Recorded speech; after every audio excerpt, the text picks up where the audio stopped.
Hello and welcome to another episode of Marty's Matchbox Makeovers. In this episode I am going to attempt something that I haven't done before, which is I'm going to make a hybrid vehicle out of two vehicles. So it's a rather special custom makeover episode for me today because I'm breaking new ground and I'm hoping that you're going to enjoy watching it. So what are the two vehicles that I'm going to combine to make a completely new vehicle? Well, one of them is this 14C Bedford ambulance that came out the year I was born in 1962. The other one is going to be the number 74A mobile canteen. And I'll tell you why. A few months ago I was browsing the internet looking for Matchbox videos and ideas and to see what other creators had been doing. And I came across a nondescript photograph, an image of a vehicle, a Matchbox car, that had been turned into a mobile canteen. I've since tried to find the image, and I spent about 2 hours the other night looking for it. I used Google Images and all sorts to try and locate this image that I have a printout of. And it's somebody's done it before me, but I'm going to try and do it my way and put a special spin on it. So this is what I'm going to be doing. I'm going to be taking apart this Bedford ambulance and combining it with the mobile canteen trailer. So having a look at this, where you can see it's looks like someone's had a go at paint stripping it already. Some of the paint's come off. It's got no rear doors. It's one of the front tyres on the right is broken, only half a tyre. So a good candidate for a makeover.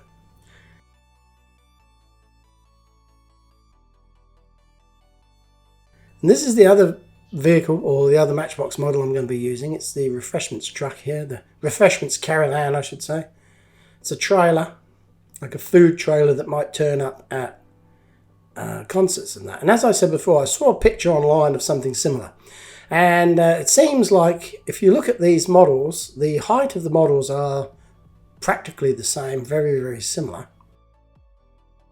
And so in theory, should be able to cut the front off of the trailer and mount it to the back of the ambulance. But not right on the back, but just on the back of the cabin section. It all sounds a little bit complicated, but you'll see what I mean in a minute. It's all going to come together. So first up, I'm marking up this ambulance after I've stripped it. Marking it up with a black texture. I should have used a thinner nib on it, would have been better. To give me an accurate line to cut. But I'm doing the best I can. I'm trying to cut this thing into two halves. The rear section will be discarded and the front I'm keeping. I'm using this Dremel with the rotary grinding disc. And I'm just basically scoring it first to give me a visual cue as to where I'm going. I've got safety goggles on, by the way, as well.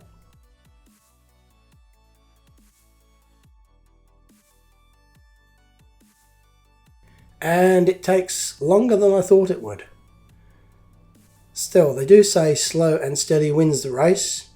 And hopefully that will be the case in this video. So there you go. You can see I cut the front cabin off, and I didn't do a particularly good job of it. Probably because I should have used a thinner nibbed pen. Anyway, just checking it out here to get myself excited about the whole concept. I've pushed that onto the front there to see how it's going to look. So obviously it's very rough cut and needs a lot of cleaning up. Not only that, I need to square it up so it sits correctly on the front of the canteen trailer. So I've borrowed this marble plate or slab of marble, whatever, a cutting board probably, although it would blunt your knives, wouldn't it? It was in the kitchen. I've brought it into the hobby room and I'm using this rather coarse emery paper, and I'm going by feel and by sight to try and scuff this thing down evenly so that it will have a nice edge to mate with the other model. Now this model looks like it hasn't been painted, but it has. It's been painted silver. So I'm using the paint stripper to get the silver paint off to reveal the silver underneath. I know, sounds a bit weird, doesn't it? But sometimes you've got to do these things. And it seemed to come off quite well. So here's a close-up of this now to have a look at it. Interestingly, this doesn't have a rivet post. It has those old-style rabbit ears. I don't know what you call them. It's a little sort of T-piece that would be compressed into a slot to hold the base on. That top bit does not fit my narrative. I don't want that bit on the top. So I'm taking it out to the shed because I feel my Dremel would take a little bit too much time to get rid of this. And I'm going to attack it with this medium half round, I think they're called, file. I'm using the flat side, not the half round side. I think that's why they're called half round. Just dawned on me. It's not going too well. I have a look around and I have a rethink. And this involves safety glasses also. Put those on. Always safety in the workshop. Now I know you're not supposed to grind any non-ferrous metals on a grindstone. But I don't make a habit of this. So I think once in a lifetime won't matter. Anyway, I'm up for a new grindstone. I just haven't got around to buying one yet. I remember in the olden days they used to have a dressing tool. And I've looked for them. I've never seen one. Never seen one for sale. The dressing tool used to have like a diamond encrusted wheel on it or something similar in a lever, and you clamp it to the angle grinder and you could like square off your grindstone. But these days you just seem to throw away the old one and buy a new one. I probably will one day, but not today. So I didn't want to overcook it and wreck the roof. So for the last little bit here, I'm using a square file because it's got a smaller sort of surface area. It kind of cuts it down a little bit quicker than that half round that was rather broad. It's going better than I thought. It really worked very well, actually. I was just running my finger over it there and thinking, that's good.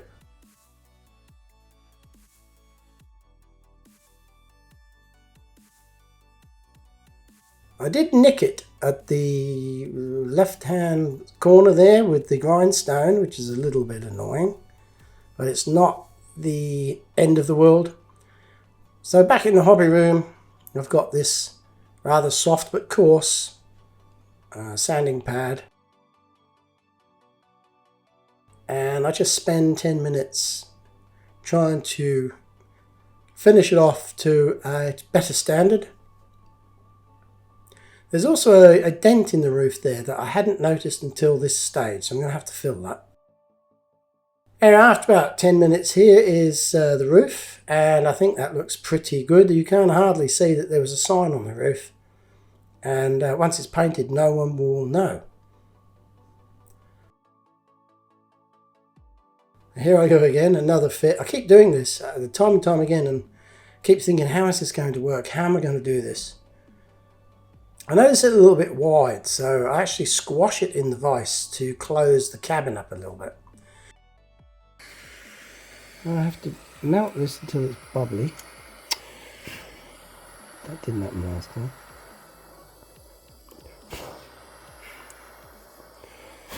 Oh.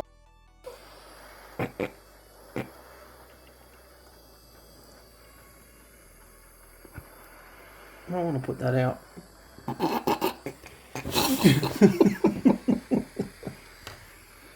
I can't see if it's taken.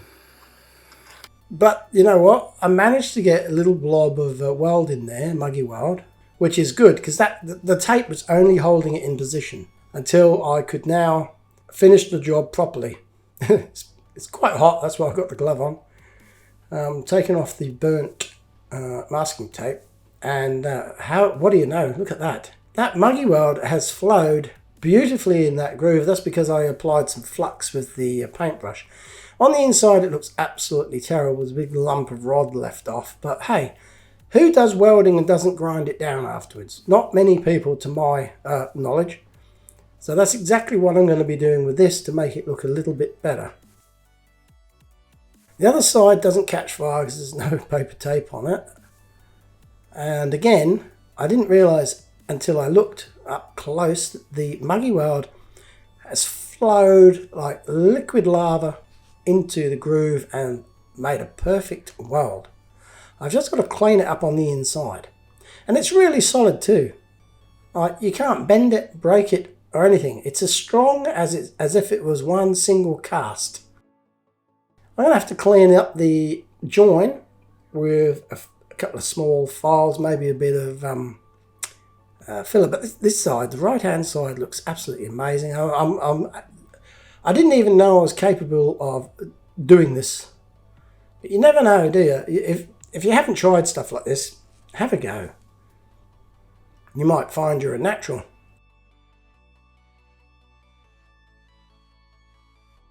So there you go. In case you are interested in purchasing this, I'm not affiliated with Muggy Weld. They just sent me some a long time ago now and I'm still using it.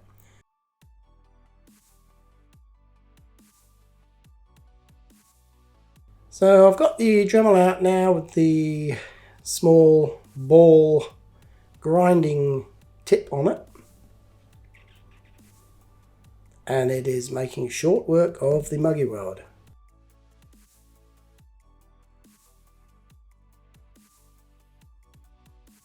It's starting to look really neat.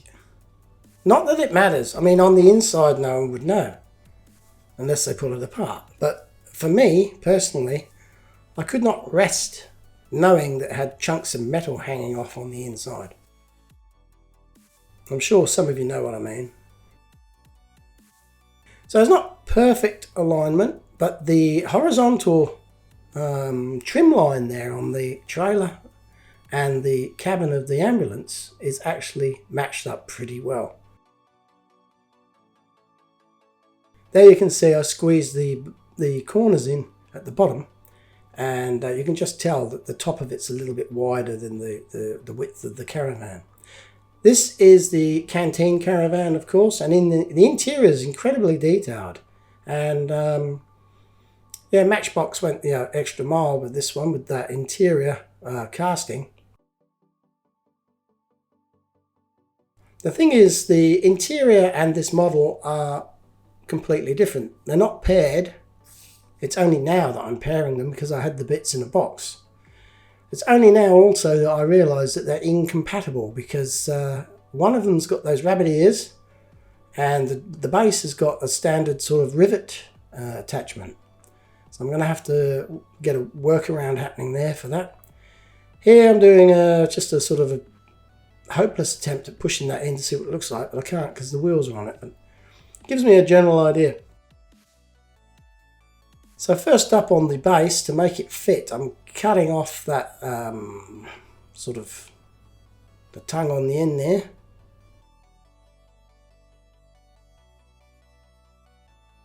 Just grind away those little pointy bits. And it almost fits. The wheel looks good too. Looks in proportion with the, well, it would do because it came off the model. I don't know what I'm saying. It looks good.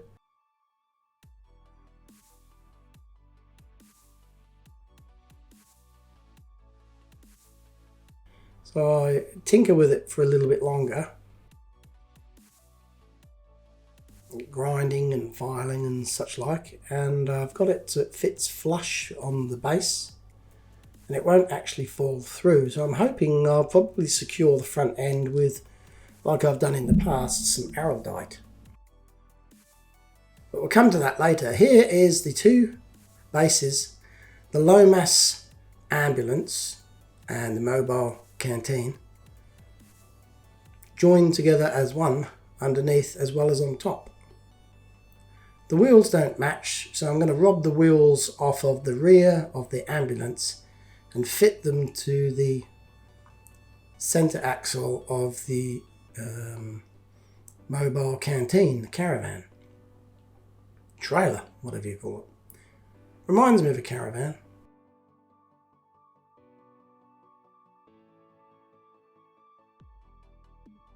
These here are particularly very difficult to remove. The axle is actually sort of recessed in a channel in the base, and there's no overhang to allow me to grind the ends off effectively.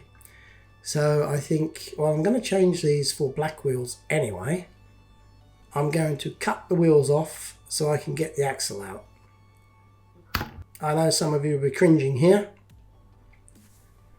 but you can't make an omelette without breaking eggs, as my mother used to say.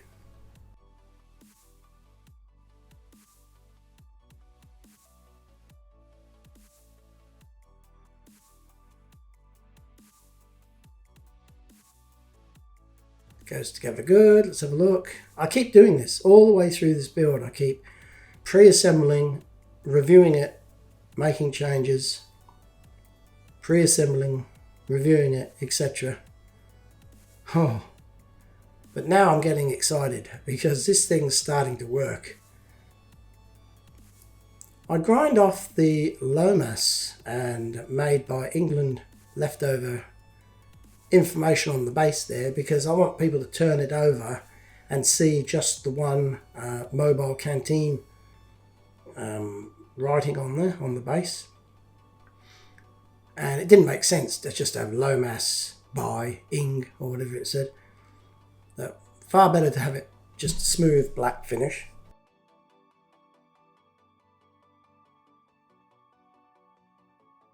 So I undercoat the model, paint the small portion of the base black. Here I've painted that awful blue interior. Why they chose blue I don't know. I've painted it with some silver paint. And I thought, because this is a custom and it's a special makeover video, I might go the extra yard and try and touch in some of this, paint in some of this detail that Matchbox have cast on the interior of this canteen model. There's a lot going on there. There's an urn, there's a cash register, there's a fry pan, an egg flipper, toaster. As you can see, there's heaps there.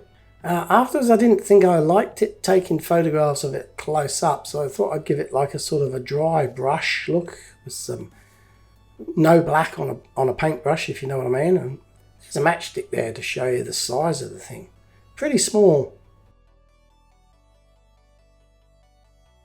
So I'm at a point now where I think I can paint this, and I hummed and hawed a long time. Originally I was going to go red, but there was too many complications regarding the decals and my limited ability to print white from my printer. So I decided to go with white, which was the original colour because it was a white ambulance. But not only that, food vans are traditionally white these days too. Unless they're outlandish at some food festival and they want to be noticed. So I thought I would paint this one white. Just the Tamiya gloss white, diluted by a very small amount of thinners, and I put on a generous coat.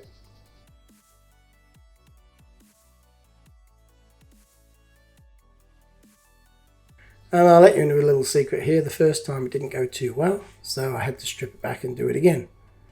Such is the pleasures of doing this hobby.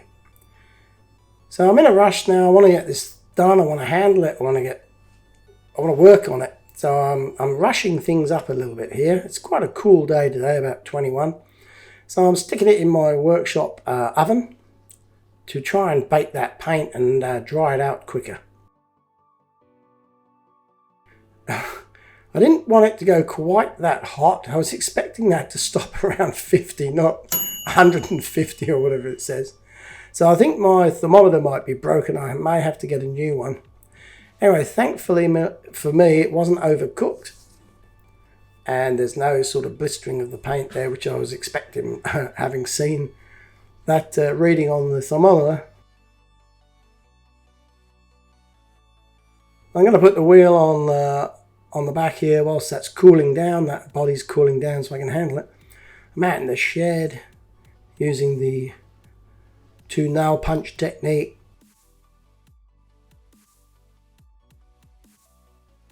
Now I noticed that the both these axles are a little bit longer, and I figured I would leave them that length because I think Matchbox may have done it for a reason. That's my theory.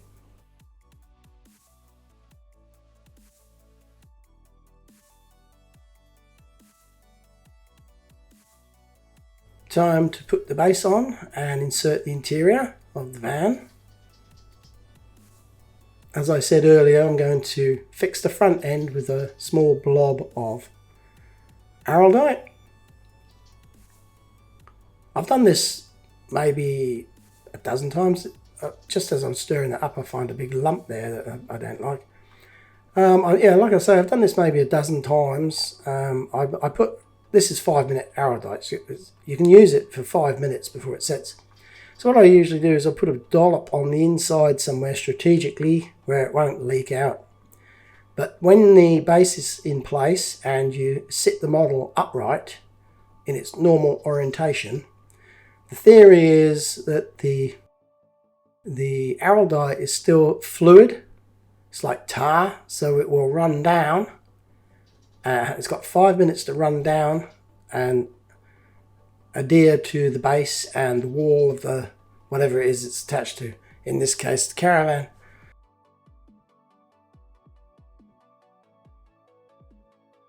So I didn't film the drilling and tapping into the hole. You've all seen that before, not on this channel but on others also.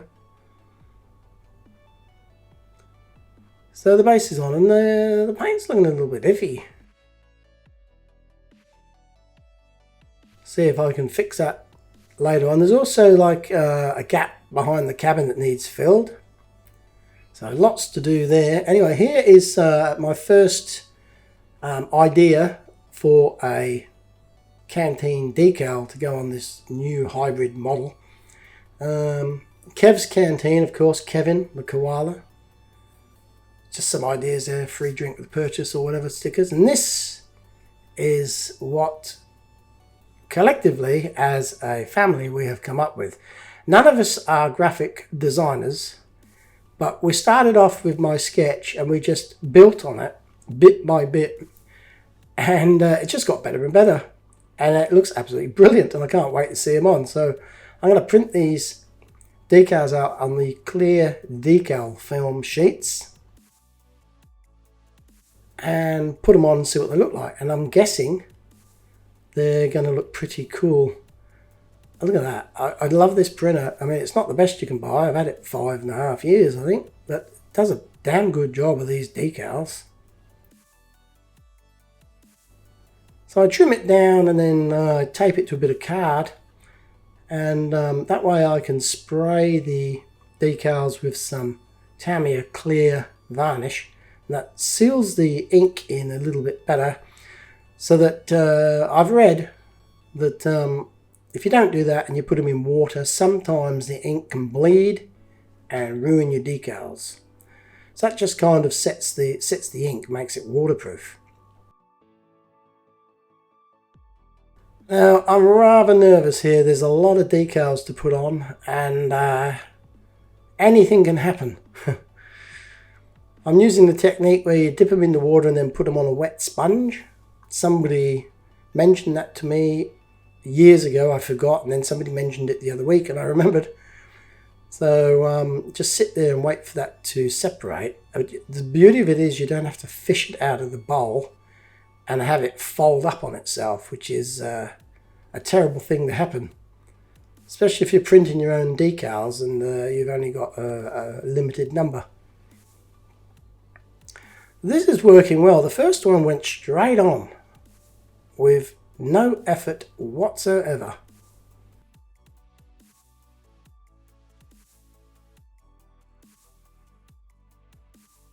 So whilst it's sitting there and it's all lined up, starting from the center out, because it's a long decal, I roll the cotton bud towards from the center out, and then I swap and go from the center in the opposite direction. Now we've got a picture of Kevin on the door. As you can see, for this week Kevin's offering 10% discount. I don't think he's talking about the money, he's talking about the portion sizes.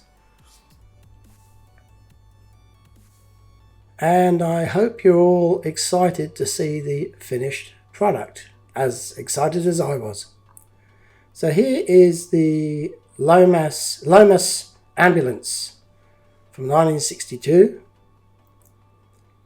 And now it has been converted into the hybrid model, Kev's Kitchen, a Marty Matchbox makeovers. First, in that I've created a hybrid, non-existing in the original range model. And it is the mobile Canteen Mark II.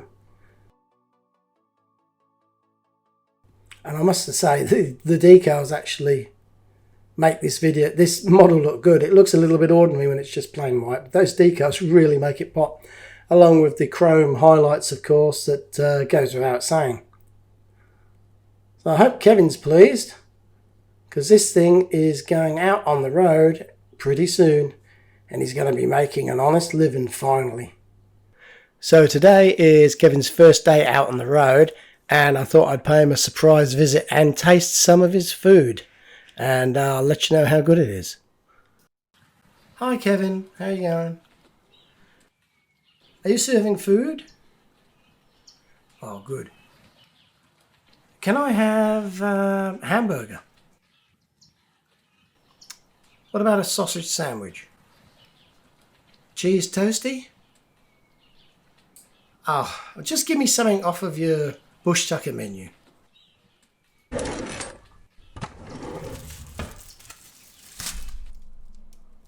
Oh yeah, that looks good. Yep. All right, thanks for that, Kevin. I'll have a drink too, if that's all right. I'm starving.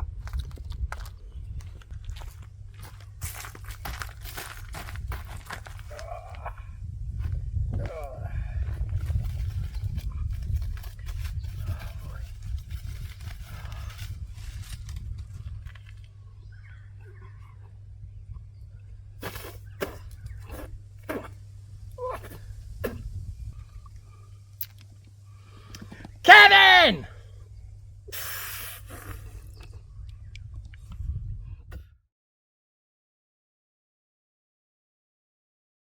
I hope you've enjoyed this episode of Marty's Matchbox Makeovers. And if you have, please like, subscribe, and recommend to your friends. And if you want to leave a comment, feel free. I'll read all the comments, although I must admit I don't answer all of them because it is rather time consuming and my typing skills are not the best.